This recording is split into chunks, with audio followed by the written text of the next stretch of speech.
ඉතින් අද නුවරින් ගෙනාපු ලෝඩ් එක බාලා අපේ මට්ටක්කුලියේ යාඩ් එකට අද ආවා වාහනේ. එහෙ තමයි අද පාකින් කරන්න තියෙන්නේ. මේන් රෝඩ් එකේ තමයි අයිනේ තමයි යාඩ් එක තියෙන්නේ. පිටිපස්සෙන් තියෙනවා කල් ලයිට් එකක්. ඒ කල් ලයිට් එක වැහෙනකන් ඉඳලා තමයි මේ වාහන රිවර්ස් කරන්නේ. මොකද එතකොට වාහන ඉස්සරහට එන්නේ නැහනේ. හදිසියේ කල් ලයිට් එක ඇරුණොත් එහෙම වාහන ආවොත් නවත්ත ගන්න තව දෙන්නෙකුත් පාරේ ඉන්නවා. ඉතින් මේ විදිහට තමයි ඩබල් සිග්නල් දාලා වම් පැත්තට තමයි මේ රිවර්ස් කරගෙන එන්න තියෙන්නේ.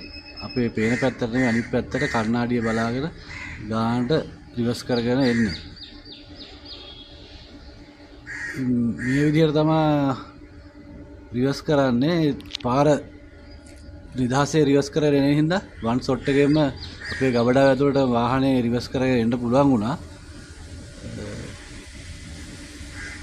ඉතින් හැමෝම මේ වගේ පාරක් අයිනේ රිවර්ස් කරනවා නම් ඩබල් සිග්නල් දාලා වාහන හොඳටම අඩු වෙනකම් බලලා රිවර්ස් කරනවා නම් වැඩේ හොඳටම කරගන්න පුළුවන්. ඉතින් මේ විදිහට තමයි අපේ ගබඩාවට වන් ෂොට් එකටම රිවර්ස් කරගන්න පුළුවන් වුණා. ඔය තියෙන්නේ ගබඩාව. ගබඩාවේ දොරටුව තමයි තියෙන්නේ. ඉතින් ඔය විදිහට තමයි අද වාහනේ අපේ ගබඩාවට රිවර්ස් කරේ. මේ තියෙන්නේ ගබඩාව. වාහනේ ලස්සනට කෙලින් වන් ෂොට් එකට වැදිලා තියෙනවා.